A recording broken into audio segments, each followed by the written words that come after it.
Yo, kumusta mga kapambihira? Panibagong araw, panibagong putahe, panibagong vlog na naman tayo. Nandito tayo sa ating kusina mga kapambihira. At eto, magluluto tayo ng ating ginataang manok.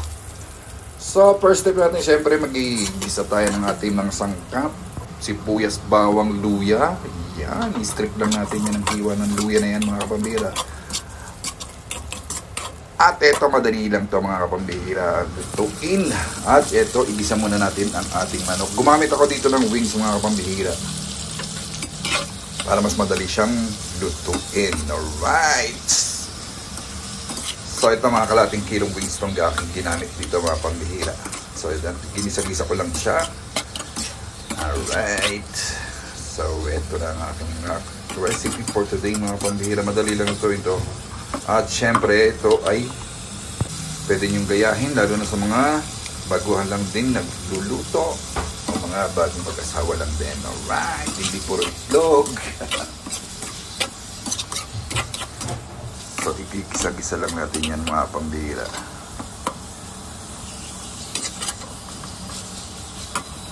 Alright, shoutout po sa ating mga followers. Alright, maraming salamat sa panonood. At ilagay na rin natin ang ating papaya habang ating tinigisa para hindi siya malambot. Take note mga pambihira, huwag natin masyadong pakalutuin ang ating papaya. Alright? Para hindi siya yung lutong-luto na malambot. Alright? Lagyan lang natin ang konting gata para pampalasa lang din habang pinapalambot natin yung manok. At the same time yung papaya, lagyan natin ang konting tubig. Halu-haluin. Yan.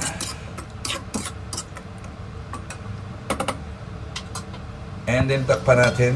Ayan, at binuksan ulit natin mga pambihira. Lagyan natin siya ng Knorr cubes. Pagpalasa additional habang ating ginigisa-gisa. Alright.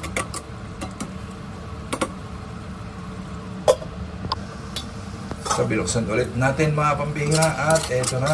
Ayan, medyo malambot na yan sa part na yan mga pambihira. Medyo malambot na yan. At ilagay na natin ang lahat na ng gatas. So, gumamit ako na itong favorite. So, napaka friendly use itong Coco Mama. No? Hindi mo na kailangan magpiga-piga or papiga-piga pa lang. So, okay naman siya. Natural naman yung lasa niyan. Lasang gata talaga mga pambihira.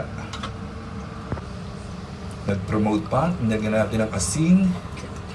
So, timplahan na natin siya mga pambihira. Ayan. Gawin tayo ng bechin.